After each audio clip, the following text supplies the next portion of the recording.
built just for two.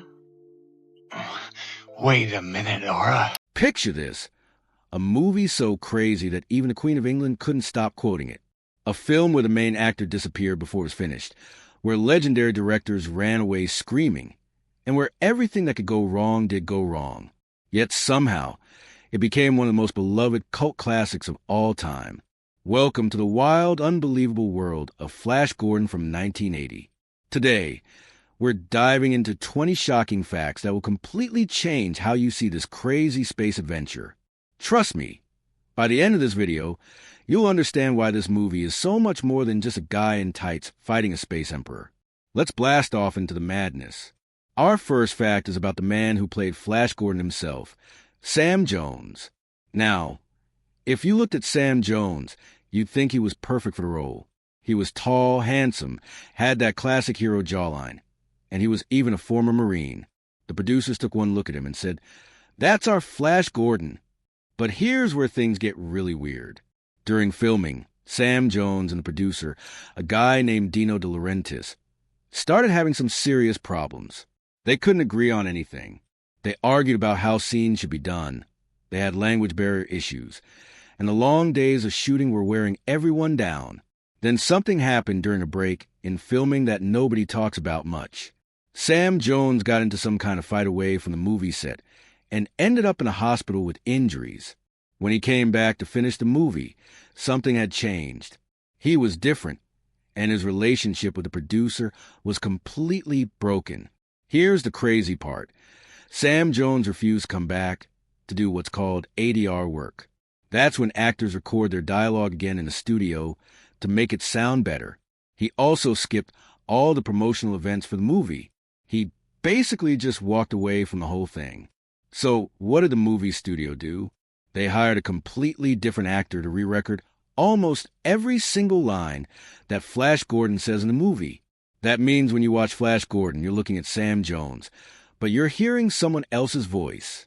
Most people who watched the movie had no idea that Flash Gordon's voice wasn't really his. It's one of the best-kept secrets in movie history. Our second fact is about the director, Mike Hodges. This guy didn't even want to make Flash Gordon at first. He got brought in late when the movie was already in trouble. But once he started working on it, he had his own vision for what the movie should be. He wanted it to be funny in a smart way, with a kind of controlled craziness that would make people laugh, but also take it seriously. The problem was that the producer had a completely different idea. He wanted it to be bigger, louder, and more over the top. What happened next is like something out of a bad dream. The director slowly got pushed out of making decisions about his own movie. They started changing scenes without asking him. They edited parts of the movie without him being there. By the time they were putting the final movie together, Mike Hodges wasn't even allowed in the room anymore. Nobody officially fired him, but he basically lost control of his own film. The movie you see today is still his work, but it got changed so much that he barely recognized it anymore. Years later, he would talk about Flash Gordon with mixed feelings, proud of some parts but sad about what it could have been. Here's a fact that will blow your mind. Before Star Wars existed, George Lucas desperately wanted to make a Flash Gordon movie. He went to the people who owned the rights to the character and begged them to let him make it. They said no. They completely shut him down. So what did George Lucas do? He went home and started writing his own space adventure story. That story became Star Wars. Think about that for a second. If those people had said yes to George Lucas, we might never have gotten Luke Skywalker, Darth Vader, or any of the Star Wars movies. Sometimes getting rejected turns out to be the best thing that ever happened to you. The fourth fact is about how completely unprepared everyone was while making this movie. At first, the actors tried to keep up with all the changes.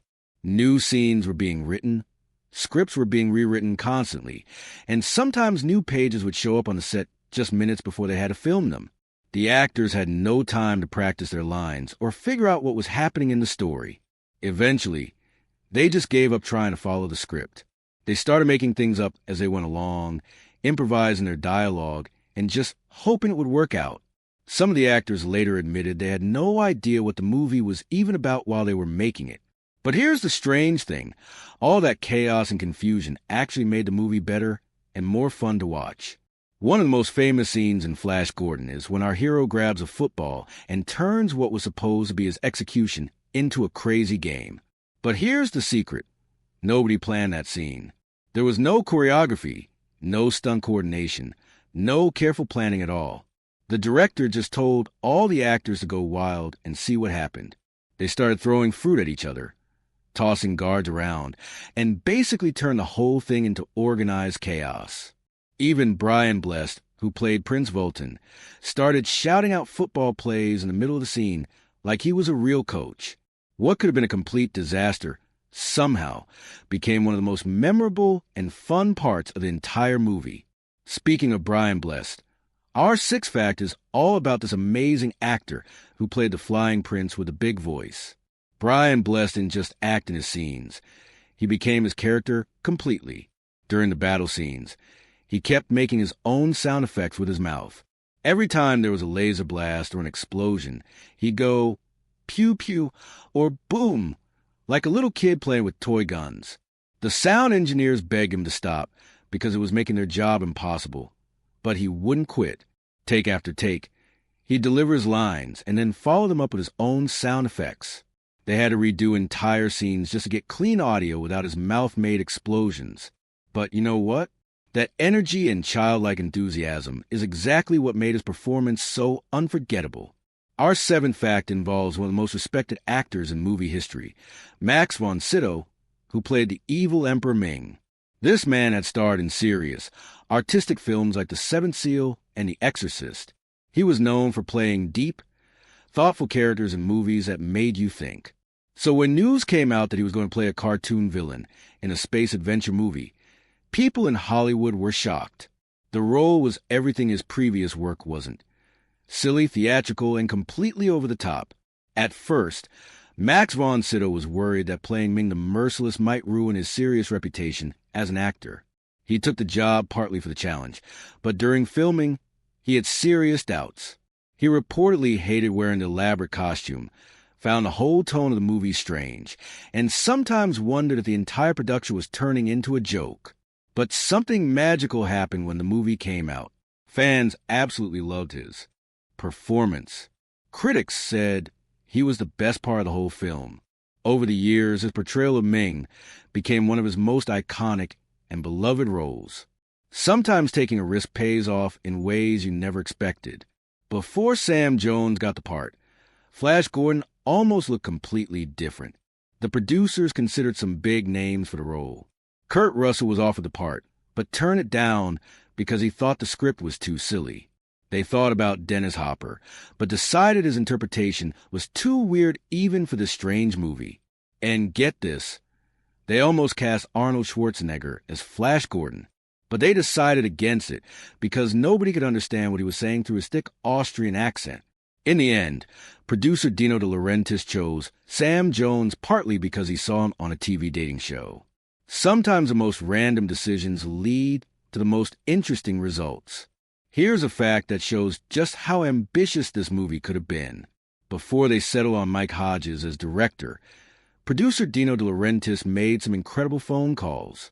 He reached out to Federico Fellini and Sergio Leone, two of the greatest directors in movie history. These weren't just any filmmakers. They were artists who created masterpieces. Both of them had actually read and loved Flash Gordon comics when they were children, so they understood the character. Fellini showed some interest and even had meetings about the project, but the tight schedule and demanding production didn't match his way of working. Sergio Leone got further in the process and actually read the script, but when he saw the direction the producer wanted to take the movie, he politely said no thank you. These directors didn't walk away because Flash Gordon wasn't worth making. They walked away because they could see what it might become under that kind of rush production. And you know what? They were probably right. Flash Gordon didn't become the artistic masterpiece it could have been, but became something else entirely. An unforgettable piece of entertainment. The costumes in Flash Gordon looked absolutely amazing on screen. They were metallic, towering, and completely out of this world. But here's what audiences never knew. Up close, those costumes were falling apart.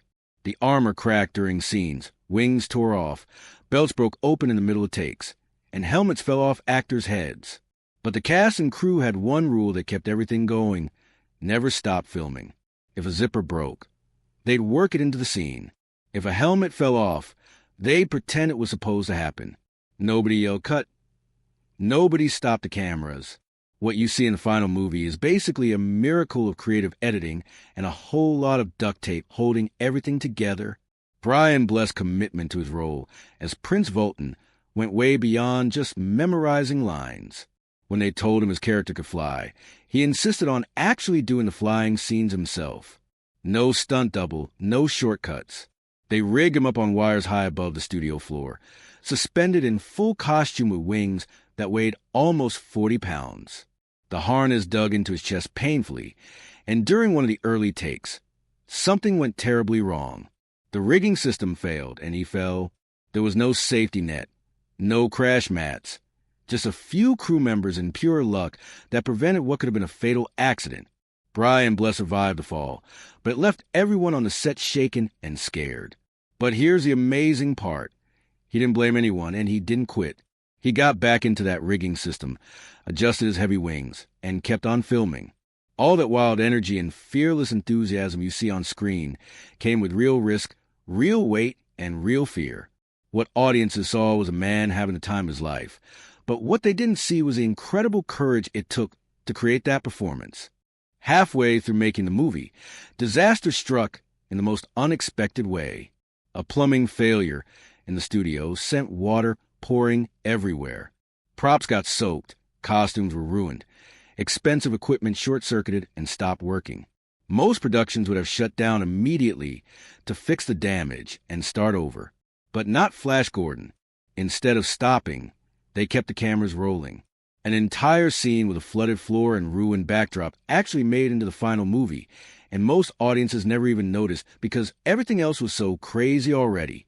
On the Flash Gordon set, chaos wasn't a problem to be solved. It was just part of the plan. The music for Flash Gordon has an amazing story behind it. Originally, the producer wanted Pink Floyd to create the soundtrack, but Dino De Laurentiis had never heard of Pink Floyd and wasn't interested. Instead, someone handed him a Queen record. He listened to it for about 10 seconds and said, "Get me the Queens." What happened next was pure madness in the best possible way. Queen had only a few weeks to write an entire movie soundtrack while they were still touring around the world. They wrote songs in hotel rooms between concerts, recorded music backstage, and somehow created not just a score, but an anthem that people still sing today. One scene in the movie caused some serious problems with censors around the world. It was supposed to be over the top and campy. A villain's wedding, a helpless bride, and a last-minute rescue. Classic science fiction stuff, play for laughs. But when censors watched the scene, they didn't see camp or comedy. They saw something that felt disturbingly real. Ming's threats toward Dale Arden came across as genuinely scary rather than funny. The dialogue, the tone, and implied violence pushed boundaries that most family movies stayed away from. In several countries, including Ireland and Singapore, the scene was immediately flagged as problematic. Censorship boards debated cutting it entirely. Rating systems pushed for harsher classifications that would keep kids from seeing it. Some countries threatened to block the entire movie unless changes were made. The final version stayed mostly intact in most places, but just barely. For a while, this one scene almost cost the movie its worldwide release. To Western audiences, Flash Gordon was wild, colorful, and over the top in a fun way. But in other parts of the world, it looked like something completely different and much more dangerous. In countries like Singapore and Malaysia, the film ran into immediate resistance. Censors flagged scenes not for violence or bad language, but for symbols, circular patterns, ritualistic costumes, and darkly lit ceremonies. Combined with Ming's godlike presence and cold authority, the imagery reminded them of occultism and black magic rather than harmless science fiction. The movie was banned completely in several regions. In other countries, it was heavily edited or reclassified, pulled from family theaters, and pushed into restricted viewings for adults only. What was meant to be campy fantasy became, in their eyes, something genuinely threatening. It was a clash of cultures and one of the strangest censorship cases in science fiction movie history. Before there was a movie, There was a vision drawn by comic book illustrator Al Williamson. Williamson wasn't just any artist. He helped define what Flash Gordon looked like in the comics for decades. His artwork was elegant, dramatic, and full of incredible detail. He brought a kind of nobility to the character that made Flash Gordon feel more like a mythic hero than a joke. So when the 1980 movie came out, Williamson went to see it with high expectations. He didn't laugh, he didn't smile, and he left the theater in complete silence. The movie's camp tone, loud colors, and one-liners weren't the Flash Gordon he had spent decades drawing and perfecting. To him, the film had missed the heart and soul of the original character completely. He quietly disowned the movie and never spoke positively about it again. For longtime fans of the comics, it was a painful reminder that not every beloved story translates well to the screen, and that sometimes even heroes lose their shape when Hollywood gets hold of them. Here's a fact that explains so much about why this movie turned out the way it did. Producer Dino De Laurentiis didn't speak much English, but when someone pitched Flash Gordon to him, he said yes immediately. He didn't read the full script, didn't understand the tone they were going for, and didn't really know what he was getting into. He just liked the visual concepts he was shown. Every major decision about the movie, the casting, the tone, the music, was made from pure gut instinct rather than careful planning. There was no detailed plan, no careful translation of ideas. Just Dino making choices based on what felt right in the moment. And somehow, that complete chaos is exactly what made the movie what it became. When Flash Gordon opened in American theaters, the reaction was lukewarm at best. Critics didn't know what to make of it, and audiences who were expecting another Star Wars felt completely blindsided by its campy tone and theatrical style. The box office numbers were disappointing, and in the United States, it faded from theaters pretty quickly. But something completely different happened across the Atlantic Ocean in the United Kingdom. British fans embraced everything that American audiences found confusing: the absurdity, the style, and especially the Queen soundtrack. The movie aired regularly on British television, filled poster shops, and became a rite of passage for an entire generation of science fiction lovers. Kids memorized every line, teenagers blasted the songs, and adults found themselves quoting at parties. What flopped in one country became a cultural icon in another. Over time, the UK didn't just keep Flash Gordon alive. They helped turn it into a legend that influenced filmmakers around the world.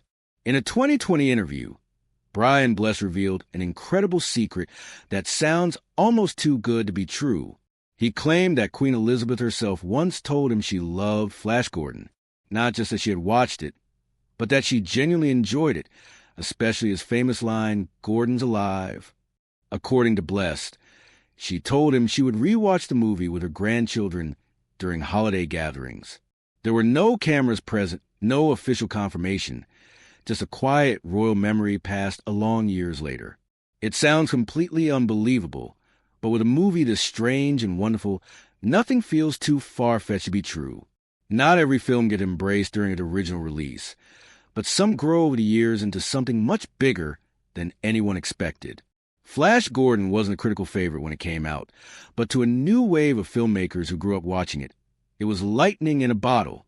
Director Edgar Wright credits it for shaping his understanding of how music and visuals can work together to drive storytelling. Taika Waititi called it fearless, absurd, and oddly sincere. And James Gunn saw something in it that would later inspire his work on Guardians of the Galaxy. These weren't just casual tributes from other filmmakers. They were actual blueprints for how to make movies. The colors, the sound, the attitude, the willingness to be completely ridiculous while still taking the story seriously. Flash Gordon didn't follow the established rules of filmmaking, and that gave other creative people permission to break those same rules in their own work. Here's our bonus fact, and it's absolutely wild. In the early 1980s, after Flash Gordon found its cult following, producers started floating some crazy ideas for a sequel. The weirdest one was a crossover with James Bond. Yes, you read that right. Flash Gordon meeting 007. The pitch was completely real. They imagined spy gadgets in space, Ming the Merciless facing off against MI6, and some kind of cosmic Cold War between Earth's secret agents and space empires. It never got past the planning phase, but there are actual memos, story treatments, and early sketches that prove this wasn't just someone's fever dream. The idea of two of the most iconic British characters appearing on the same screen sounds absolutely ridiculous, which is probably exactly why it almost happened. In the world of Flash Gordon, ridiculous was just another word for possible. Flash Gordon wasn't supposed to last. It was loud, chaotic, and completely out of step with what movie studios thought audiences wanted to see. The production was a disaster, the release was rocky, and the reviews were mixed. But somehow it stayed with us. Not because it followed a successful formula, but because it didn't follow any formula at all. What began as a risky gamble became something deeply personal for the people who connected with it. The movie succeeded not because of what it achieved technically, but because of how it made people feel. It was bold when it could have been safe, strange when it could have been normal, and completely unafraid when it had every reason to be scared. Those qualities, that willingness to be different, to take risks, to embrace chaos and turn it into art, somehow stay with audiences long after credits rolled. Not every film finds a home in people's hearts, but this one did. It found a place with kids who watched it on Saturday afternoons, teenagers who discovered it on late-night television, and adults who rediscovered it years later with their own children. It became a shared experience, a secret handshake between people who understood that sometimes the most imperfect things are also the most perfect. If Flash Gordon meant something to you, if even one moment from this strange, unforgettable film stayed with you over the years, then you're part of something special. You're part of a community that understands that movies don't have to be flawless to be wonderful, that chaos can create beauty, and that sometimes the best art comes from the biggest disasters. So here's what I want you to do right now. Hit that like button if you enjoyed learning these incredible facts. Share this video with someone who loves weird movie trivia, and subscribe to our channel because we got so many more amazing stories about the movies you love. Tell us in the comments which of these facts surprised you the most, or share your own favorite Flash Gordon memory. Thanks for watching, and remember, Gordon's not just alive in the movie. He's alive in all of us who refuse to let great stories die. Keep watching, keep wondering, and keep believing in the power of pure, beautiful madness.